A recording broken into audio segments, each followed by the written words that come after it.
In the beginning, there was nothing. The universe was filled with tohu vavohu. It was unformed, empty, and void. The voice of the divine called out, "Let there be light." And 10 vessels, like a fleet of ships, came forth to fill the expanse with light. Had each of these vessels arrived intact, the world would have been absolutely perfect. But the vessels were much too fragile to contain such a stunningly divine light. And so they broke. And all of the holy sparks, along with the shards from the vessels, were scattered all across the universe. God continued their creation process, crafting the intricacies of the earth. And then God created human beings and tasked us with a lifelong journey to find the shards, to put the vessels back together again, and gather up those holy sparks to restore the light of the universe. And when those holy sparks have been gathered, when the vessels have been restored, this is tikkun olam. This is the repair of the world that God and our ancestors and us have been seeking since the very beginning of time.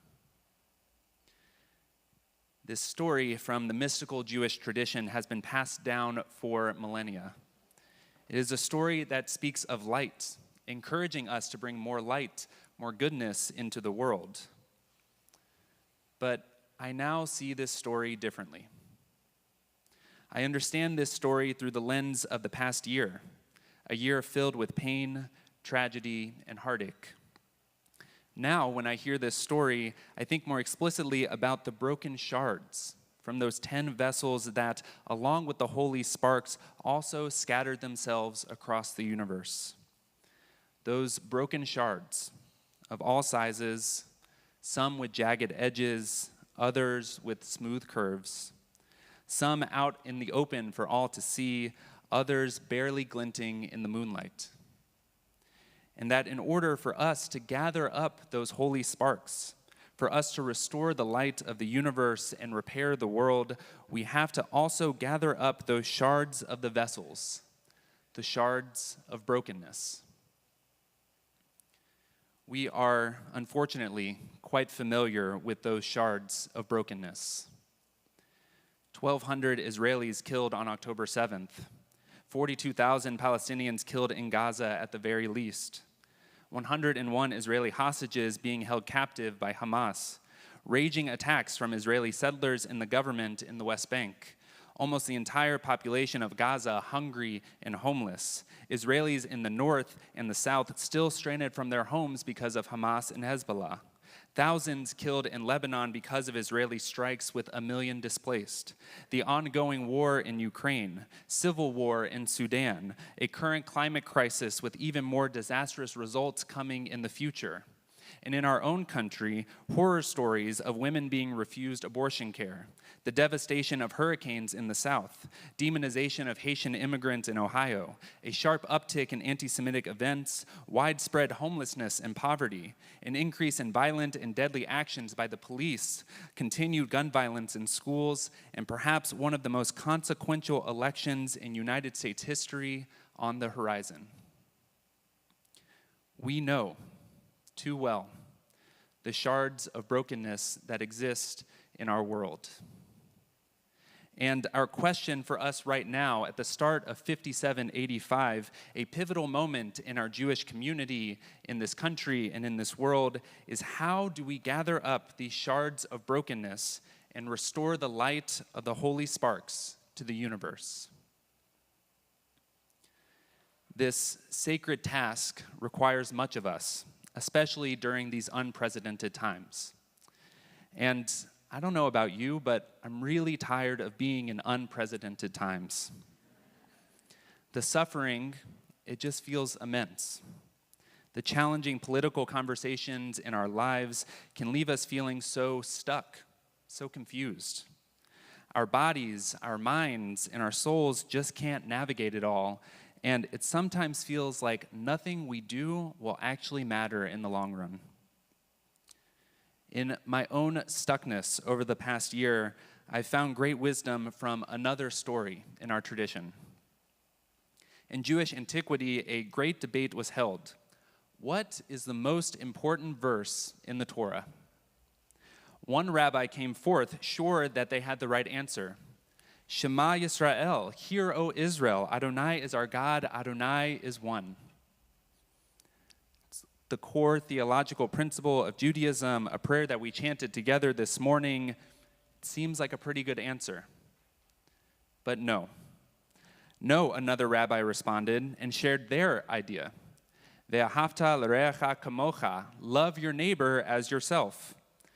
Again, a pretty good answer. The commandment to treat others with care and compassion. Nope, said another rabbi. Both of these verses are incredibly wise and important, helping us to show our love for God and for other people, but they are not the most important verse in the Torah. The other rabbis, feeling pretty dismissed, asked the rabbi what the answer could be. What's the most important verse in the Torah? The third rabbi rose to share their idea. The most important verse in Torah comes to us from Exodus, and it reads, "The one lamb you shall offer in the morning, and the other lamb you shall offer at evening." The other rabbis looked at each other and were pretty stunned. How could an insignificant verse about sacrifices be more important than the oneness of God or about treating other people well? The third rabbi continued his explanation. My seemingly mundane verse is really a verse saying that every day, do the little bit that is required of you. Do the morning task in the morning and the evening task in the evening. The tallest mountain is climbed one step at a time. A hungry community is fed one mouth at a time. A good life is lived one day at a time. Silence filled the study hall. The other rabbis, they raised no objections because the answer was clear. This was the most important verse in the Torah. From our ancestors, we received this wisdom that when the world feels too big and too impossible, focus on the small and do the possible. When everything feels like it's too much, put effort into one thing that will lead to another and that will lead to another.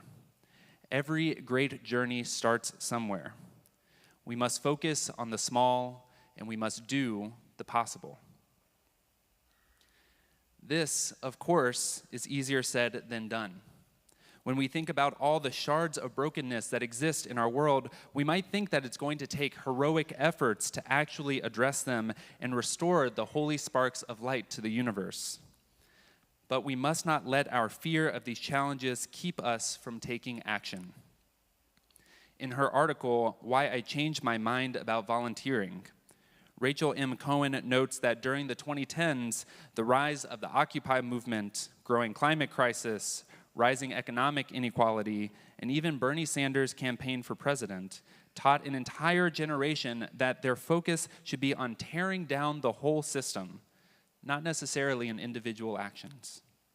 Cohen writes that, quote, volunteering, donating, and modifying one's personal behavior were at best unproductive. At worst, they were harmful distractions from the change we really need. There are, of course, critiques to be made of relying exclusively on volunteering and nonprofits to correct the injustices in our world. But this argument that we should only focus on wide-ranging systemic change, it risks individuals feeling so overwhelmed by the massive challenges that we just get stuck. We give up our power and agency to act in the world. I'd like to argue that instead of getting stuck while trying to figure everything out, let's start small with meaningful actions that can build towards something much, much bigger than ourselves. This morning, I'd like for us to think about two incredibly difficult issues through which we can start small: the upcoming election in the United States and the ongoing war in Israel, Gaza, and the Middle East. First, the 2024 election. Last April, I made my way to West Philadelphia with Changing the Conversation, an organization founded by a member of Congregation Beth Elohim, Adam Barbanel-Fried.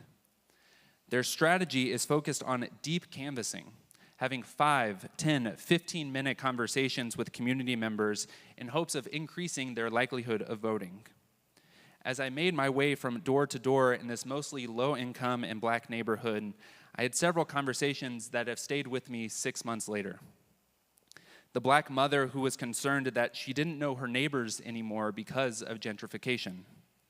The associate pastor at a church who wanted her members to vote because their voices matter. The young white guy who thought that his work would schedule him on election day, so he filled out an absentee ballot form. The interactions weren't numerous, perhaps 10 to 15 over the course of an afternoon, but each and every conversation was real. There was a real person in the doorway or on the porch, a person with family and friends and things that they care about in the world. Looking each of them in the eye, I was hopefully reminding them of their power and agency to do something small but significant, to vote. Now, 10 to 15 conversations with potential voters is not a lot compared to the tens of millions that will vote across the United States in November, or the 1.5 million people in Philadelphia alone. But studies have shown deep canvassing has led to dramatically increasing the likelihood that someone chooses to vote. And so while it was a small action, it was a much more meaningful and concrete action than how I engage with politics on a regular daily basis. And that is by listening to podcasts, reading the New York Times, scrolling social media, and attempting to not freak out about the polls that come in. This is the trap of political hobbyism, a term coined by Tufts University professor Eitan Hirsch. In this trap, we view politics as a hobby instead of actively engaging in the real work of politics, attending meetings, joining organizations, and having real conversations with community members. Each of these actions are small, concrete ways to avoid the trap of political hobbyism and truly engage in the work of democracy. And with Election Day less than a month away, we have no time to wait. And now, the war. A war that has been raging for 12 months now, but is rooted in more than a century of conflict, bloodshed, oppression, and heartache. Amidst all of the literal and figurative shards of brokenness throughout Israel, Palestine, and Lebanon, I have found solace and inspiration in the peacemakers. For one of them, Osama Iliwat, a Palestinian from Jericho, it took one life-changing conversation in a friend's living room to start his journey. In that conversation, Osama heard for the very first time in his life an Israeli actually demonstrating compassion for the treatment of Palestinians. This compassion, it broke him open. And one conversation led to another conversation, led to another conversation. And now, Osama is a leader in Combatants for Peace, an organization made up entirely of former combatants, former Israeli soldiers from elite units, and Palestinian fighters, including some who were imprisoned for their actions, who now work together to seek justice and peace for all Israelis and all Palestinians. Combatants for Peace now has thousands of activists across Israel and Palestine, and they continue to challenge the viciousness of occupation and oppression, even in the most impossible of years. I first met Osama 5 years ago when I spent 4 days in the West Bank engaging with Palestinians through Encounter, an educational organization that is committed to courageous leadership on the Israeli-Palestinian reality in order to bring dignity, justice, and peace for all people. As we shared stories over dinner, Osama's passion, drive, and hopeful demeanor shone brightly throughout our conversation, and he continues to inspire me years later. For him, it was a conversation that led him into this work. What will it be for each of us? We can rally, like hundreds of people did at Union Square earlier this week. Or we can donate to any number of organizations on the ground in Israel-Palestine, including Combatants for Peace, but also Standing Together, Women Wage Peace and Women of the Sun, ANERA, and others. We can speak the names of the dead, the thousands we have lost, but we must also continue to fight for a future for the living.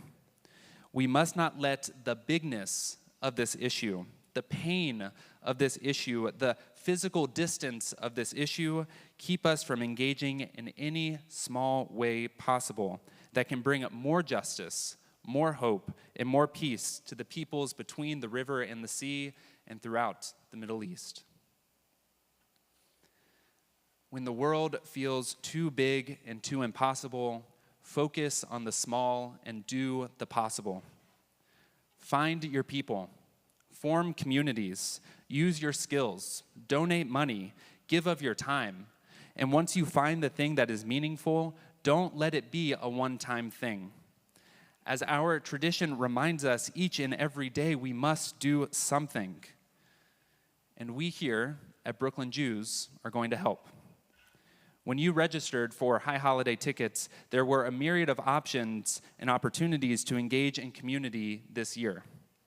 Whether it's engaging in the election or supporting immigrants or addressing the climate crisis or engaging with peacemakers in Israel-Palestine, you should watch your email in the coming weeks and sign up for those opportunities. It is time in 5785 for each of us to do something small, something concrete in this new year that over time can lead to something big. We live in a time in which our world is filled with scary issues and challenges. The shards of brokenness that are scattered throughout the world, they are real, and they are tough, and they are sharp. We need each and every one of us to pick up one shard, ever so carefully, one shard at a time, one day at a time. Each of us is not responsible for picking up all the shards of brokenness, but we do have an obligation to ourselves, our communities, and our world to never cease from the work itself. Only then will we repair the world. Only then will those shards of brokenness be brought together and the holy sparks of light be restored to the universe. I will close this morning with the words of the poet Adrian Rich. My heart is moved by all I cannot save. So much has been destroyed. I have to cast my lot with those who age after age, perversely, with no extraordinary power, reconstitute the world. May this year, 5785, may it be the year of tikkun, the year of repair, the year of reconstituting the world. One shard, one holy spark at a time. Amen.